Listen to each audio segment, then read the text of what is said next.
No, what I knew, I think what we all knew was this Sing Out article, those of us who read Sing Out, and those 3 songs that had been printed there. None of his records were yet available.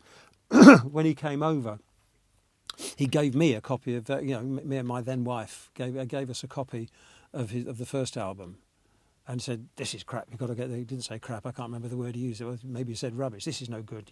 Wait till I'm doing a new one, and that's great. And that was Freewheeling, which is great.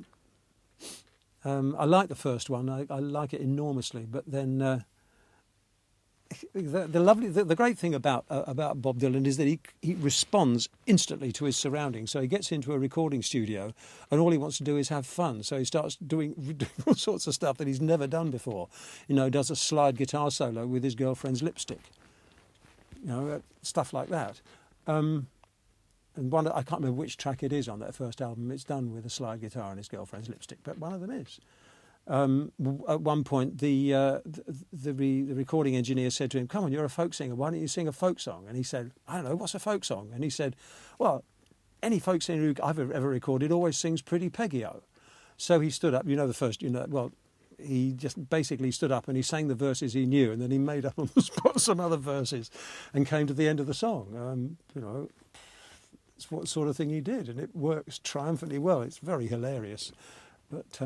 And he added a verse later on when he was singing at the Troubadour about the captain. He is gone, he's long gone, he's fighting with the wild man down in Borneo. I mean, it's just make it up as he went along. Well, he gave us the first album, and we took it home and we played it, and we thought, and some of it we thought was wonderful, and other bits we thought were just weird. And then I got to like it. But in the meantime, we'd seen this, met this bloke and seen him perform, and the second album was a representation of that. He sang "Blowing in the Wind." He sang, he sang all these new songs, "Boots of Spanish Leather," which I loved, and "Girl from the North Country," which because one of the things that happened when he first came over, he did the play, and when they actually got to the recording, they hit overtime. And the technicians pulled the plugs because there was a big row going on in the BBC about overtime. So the plugs got pulled, and the whole recording had to be aborted. So they had to do it again. So he went away while they prepared to do it. He went away somewhere like Portugal or Italy or something like that for a holiday. And when he came back, he came down to the Troubadour and he said, "Hey, I want to sing you something." And he got the guitar. And Scarborough Fair has this particular little little guitar figure. And, of course, he's playing it with a plectrum, and he started to play this thing, and he got a fit of the guy. "I want to play you something.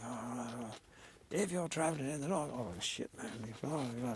And he just started to play the figure on the plectrum, and he started to giggle. And he said, "Oh, shit, I can't do this." And he stopped and played something else. And it was the first couple of verses of "Girl from the North Country." He was just embarrassed because he was playing what I was doing with it with the fingers, and he was playing it with a plectrum, and it was great. But he just...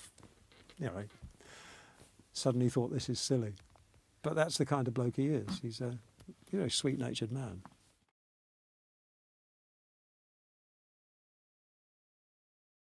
Well, we did. He came. I can't take the credit for it. We happened to get on really well. Became quite matey. But when it comes down to it, he was hearing an awful lot of other people. He heard a Scots guy called Nigel Denver. He heard a guy who's still around called Bob Davenport. He heard loads and loads of people. Enoch Kent, all these singers who were around in London at the time, and they all had a huge effect on him.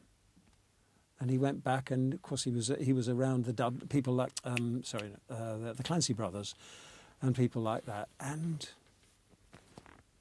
That's where God on Our Side came from a song which the Clancy brothers sang. He was around people like Louis Killen, who is back in England now, but at one point was living in the States.